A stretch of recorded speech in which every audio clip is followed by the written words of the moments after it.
મને કિંજલનો અવાજ સંભળાયો. અવાજ ક્યાંથી આવ્યો? દુકાન ખુલ્લી? કિંજલબેન, તમે અહીંયા? અને આ ધડાકો? જોને સ્વિચબોર્ડમાં તણખો થયો. ખબર નહીં આવું કેમ થયું. ગુલાબ ભાગ, બાટી લાવ.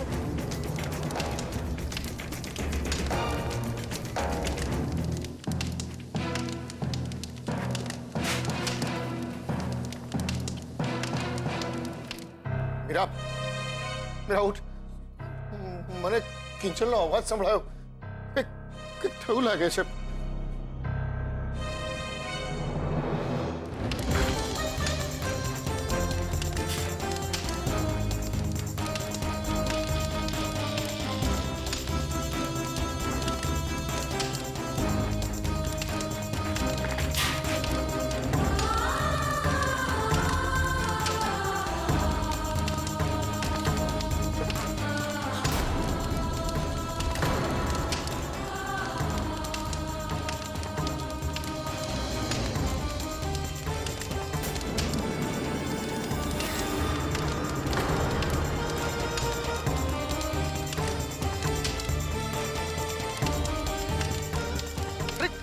કિંજલ ક્યાં છે? કિંજલ! સજલા પપ્પા, આ શું થઈ ગયું? આગ ક્યાંથી લાગી? કિંજલ! પપ્પા, મેં અહીંયા છીએ. અરે કિંજલ, અંદર રહી જા બેટા. કિંજલ બેટા ધ્યાન રાખ. ગુલાબ, ગુલાબ. આવા જો રહી જા. જલ્દી બહાર આવી જા કિંજલ બેટા. રહી જા, રહી જા. આ કેવી રીતે થયું?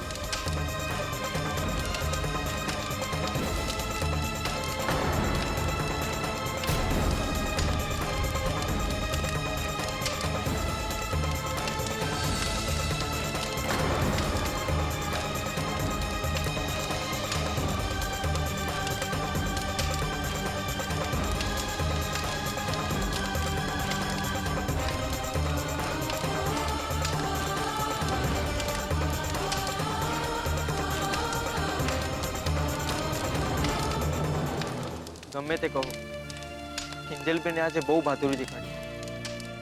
અરે, આટલી ધમાલમાં પણ પપ્પાની ખુરશી અને આપણે બનાવેલો તકિયો સહી સલામત હશે કે નહીં? ગુલાબ, જઈને જોતો એકવાર. અરે મોહન, એ મોહન, હાય હાય, આ કેવી રીતે લાગી?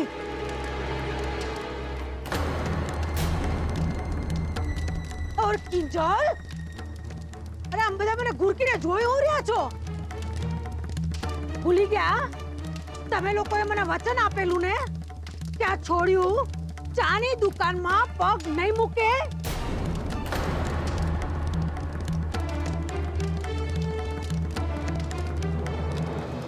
બાપ, અમે તો ખાલી પપ્પાની નવી ખુરશી અને તકિયો જ મૂકવા માટે આવ્યા હતા. પણ કિંજલ ઘરે ફોટો ફ્રેમ ભૂલી ગયેલી. એ પાછી મૂકવા આવી અને ત્યારે જ આગ લાગી. અરે સ્વિચ બંધ નહીં કરી હોય, પણ સાચું કારણ તો તમે એક માને આપેલું વચન તોડ્યું છે ને એનું છે.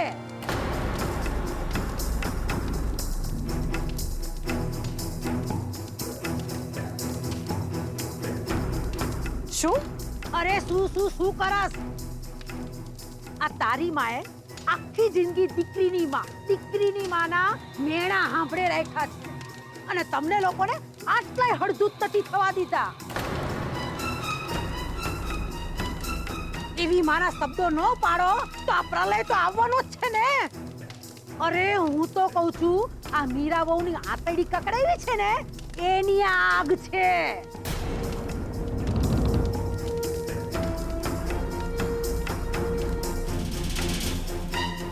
બા, તમે વધુ પડતું બોલી રહ્યા. ચૂપ પકડા, તું તો વચ્ચે બોલતો જ નહીં. આ તો રાહુલ જાગતો તો ને એટલે અમને ખબર પડી, નતર તમે લોકો તો અમને ખબર ન પડવા દે અને ભીનું સંકેલી લેત. હવે રેવા દો ને બા. હવે ડાજિયા ઉપર શું ડામ આપવાનો? મોટા ભાઈ એમના મનમાં તો જાણે જ છે, બરકત તો બાના નામથી જ હતી.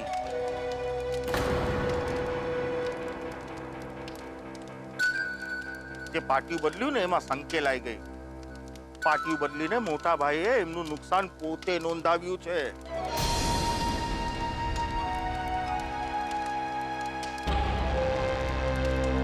અરે આ તો હજી નુકસાનની શરૂઆત છે, શરૂઆત. અને કિંજલડી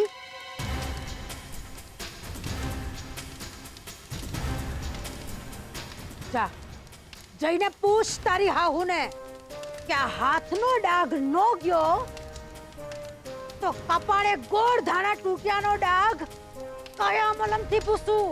જા જઈને પૂછ.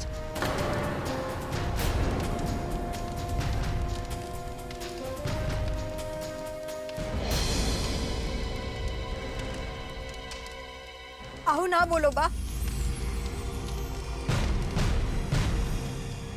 હાથનો દાગ જો માથાનું કલંક બની જશે ને તો કિંજલને આખી જિંદગી ઘરે બેસવાનો વારો આવશે.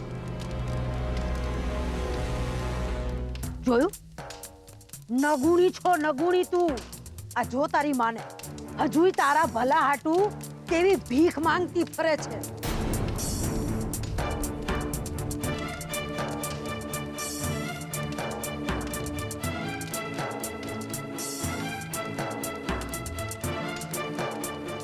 એટલે આ માની ખાતર તને એક ચાનસ આપું છું. અને યાદ રાખજે આ છેલ્લો ચાનસ છે હો. હવે હખડી રહેજે ને તો મારાથી ભૂંડું બીજું કોઈ નહીં હોય.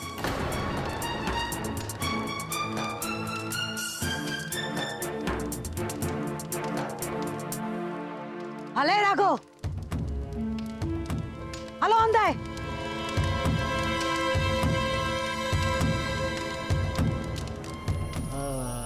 પપ્પા,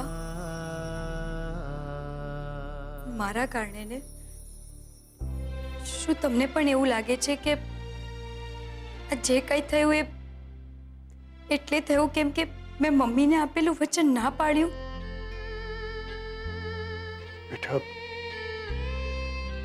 તને એવું લાગે છે કે હું ક્યારે એવું વિચારી પણ શકું? મેં તો પહેલા જ તને કહ્યું હતું ને કે તારે આવા બધા વચનમાં માનવાની કોઈ જરૂર નથી. નહીં પપ્પા, હું તમારા ટી સ્ટોલના, આપણા ગલ્લાના, કઓએ બધાના સોગન ખાઈને કહું છું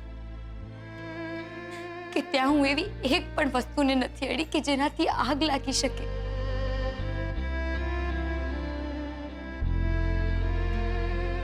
પણ બેટા, તારી આ વાત કોણ માનશે? બા જે કંઈ કહીને ગયા છે એમાં કંઈ ખોટું પણ નથી ને? નુકસાન તો થયું જ છે. કિંજલ, આગ લાગી છે, આગ દુકાનમાં. ને આ આગની રાખમાંથી બેઠા થવા માટે રૂપિયા, સમય, બીજું બધું લાગશે. કે તું જાણે છે બેટા કે આપણી પાસે કોઈ કેફે નથી, ટી સ્ટોલ એ પણ હતો. આઈ એમ સોરી પપ્પા, પણ જો તમને લાગતું હોય ને કે આ બધું મારી ભૂલના કારણે થયું છે તો તમે કહેશો ને, એ સજા ભોગવવા હું તૈયાર છું.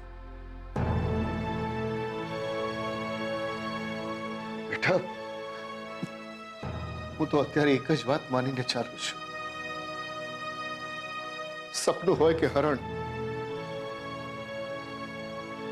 એમની પાછળ જેટલા વધુ ભાગો ને એટલા વધુ હાફો. અત્યારે હું હાફી ગયો છું બેટા.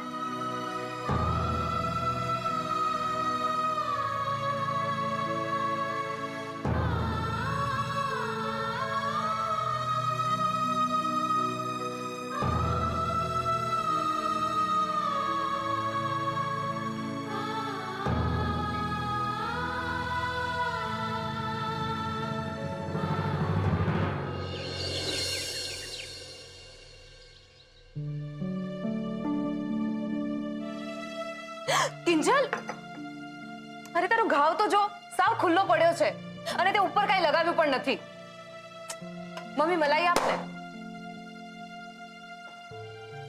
સાદો ગાત છે અશ્વત્થામાના કપાળનો કૂવો નથી કે એને ઠારવા માટે આ મલાઈ ને માખણ ભરવા પડે. અરે મમ્મી, તું આમ કેમ બોલી રહી છે? હું તો માત્ર મલાઈ લગાવવાની વાત કરું છું, જેથી એની બળતરાને... અરે વાહ, એક જ રાતમાં બેનની બળતરા સમજાઈ ગઈ.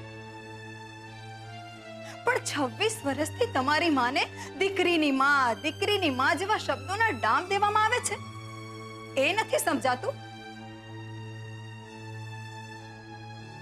વાહ કિંજલ, મોટી બેનને ચૂપ રહેવાનો ઓર્ડર દેતા આવડી ગયો ને કઈ? પછી માની સલાહ ને માના વચન ક્યાંથી યાદ રહે? મમ્મી પ્લીઝ, હું તને કહીને થાકી કે હું ટી સ્ટોલમાં મારી મરજીથી નહોતી ગઈ. પણ લાકડી લઈને મેઇન સ્વિચ બંધ કરવા તો તારી મરજીથી જ ગઈ હતી ને? જરાક તો વિચાર કર કિંજલ, આજે તું 21 વર્ષની થઈ. આ તારો હાથ જો, એનો ઘા જો, અને તને એમ લાગે છે કે દવા કરવાથી આ ઘા મટી જશે? ઘા તો મટી જશે, પણ એનો ડાઘો રહી જશે, અને એ પણ સફેદ રંગનો. સફેદ રંગ સમજાય છે ને તને? કે પછી બધાને કહેતી ફરીશ કે ના ના, આ કોડ નથી, આ તો મારી બહાદુરીનું પ્રમાણપત્ર છે. મમ્મી પ્લીઝ, તું આમ આટલું ઓવરરિએક્ટ નહીં કર. અમને ખબર છે કે નાનપણથી તે અમને લોકોને લઈને ઘણું બધું સાંભળી લીધું છે, પણ અમે દીકરી થઈને જન્મ લીધો એમાં શું અમારો વાંક છે? કાં તો બા જેમ કે છે ને એમ અમને દૂધ પીતી જ કરી નાખવી હતી, તો આ બધો મલાઈ લગાડવાનો વારો ન આવત. હવે માખણ લગાવીને જોઉં છું વીણા વેવાણને. કદાચ આના ગોળધાણા બચી જાય.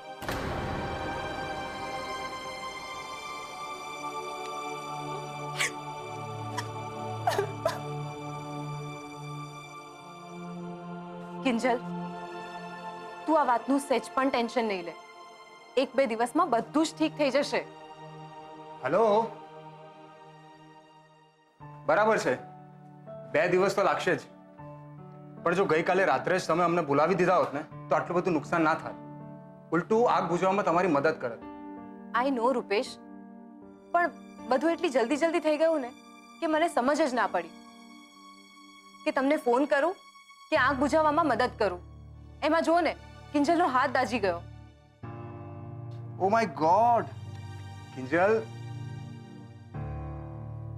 સુશાંતને ખબર છે? ના, મમ્મી એ લોકોને ફોન કરવા જ ગઈ છે, અને બાએ તો કહી જ દીધું હશે એમના રાજકોટના રિલેશનના નાતે. લાગે છે ભાઈ બહુ નાટક કર્યા છે. અરે એનાથી વધારે નાટક તો અમારા મેડમના છે. હાથ પર કઈ લગાવવા દેવું નથી અને ઇન્જેક્શન લેવાય જશે નહીં. કેમ? ઇન્જેક્શન તો લેવું જ પડે ને, નહીં તો સેપ્ટિક થઈ જાય. એક્ઝેક્ટલી. નાનપણથી જ અમારા કિંજલ મેડમને ઇન્જેક્શનથી બહુ જ બીક લાગે છે. ઇન્જેક્શન જોયું નથી કે બૂમ બરાડા પાડવાનું શરૂ થઈ ગયું. અમે લોકો તો બહુ જ કંટાળી ગયા છે આમનાથી, એટલે એની સાથે કોઈ દવાખાને જવા માટે તૈયાર જ નથી. હા, પણ મને કિંજલની સાથે ક્લિનિક જવામાં કોઈ વાંધો નથી. પણ હું તારી સાથે શું કામ આવું? હા તો ઠીક છે, તું સુશાંતને ફોન કર ને એની સાથે ચાલી જા.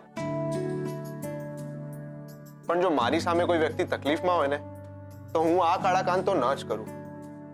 એટલે તારે ઇન્જેક્શન તો લેવું જ પડશે. માની જા કિંજલ, આ ઉત્કર્ષ છે ને એની વાત તો મારા પપ્પાએ પણ માનવી પડે છે. તું ચિંતા ના કર, અને ઇન્જેક્શન જોઈને તો મારી બૂમો નીકળી જાય છે. હા, સાચે? હા સેજલ, હું તો કહું છું કે તું પણ અમારી સાથે ચાલ. રિટર્નમાં તને તારી કોલેજે ડ્રોપ કરી દઈશું. ફાઇન, હું મમ્મીને કહી દઉં છું. કિંજલ, તું ઉત્કર્ષની સાથે જતી થા, અમે આવીએ.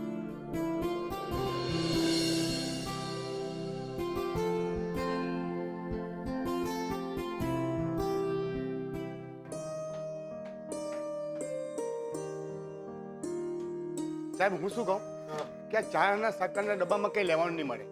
નવા લઈ લો ને. ના રે ના સાહેબ, ચાનો ડબ્બો ઠીક છે, તમે ખાલી સાકાના ડબ્બાનું લખો ને ચાના કપનું પણ લખો. બધા તાપમાં તપીને તાપીમાં પોગી ગયા છે. સ્વિચ બોર્ડ પણ બદલાવવું પડશે ને. સાહેબ હું શું કહું, હાથે હાથે કલર બી કરાવી નાખો ને. આ ધુમાડા લઈને આખી દિવાલ કાળી કાળી થઈ ગઈ, જુઓ ને કેવું લાગે. ટીનુ કાકા, તમે કોઈ નવું કામ નહીં કાઢો. અમે આ દુકાનમાં કેટલો ખર્ચો છે ખબર છે તમને? ઉપરથી 2 દીકરીઓના લગ્ન માથે ઊભા છે.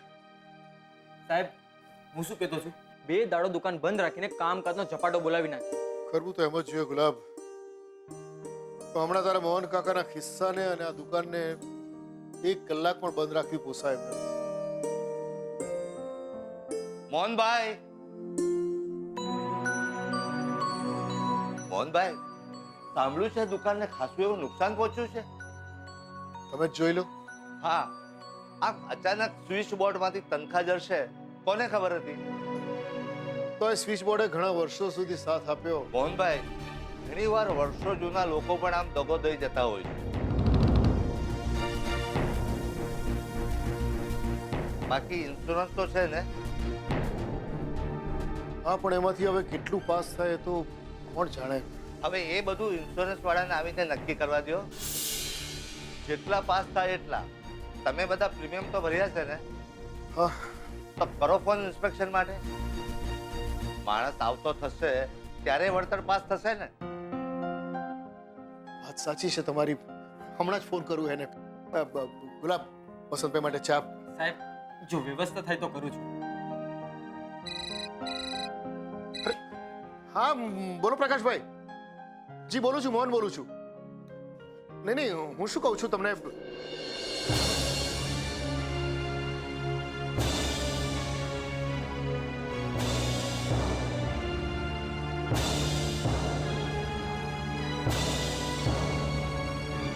આ મોહન કાકાએ વીમાનું કામ તો આપને કીધું, રાત કે પહેલે ભી ને રાત કે બાદ.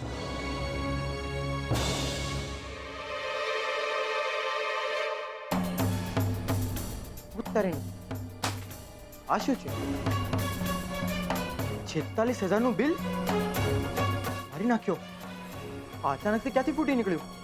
અને એ પણ સોના ચાંદીની દુકાનનું છે. શું નામ લખ્યું છે? ખુશ્બુ ભીમાણી. એ વળી કોણ?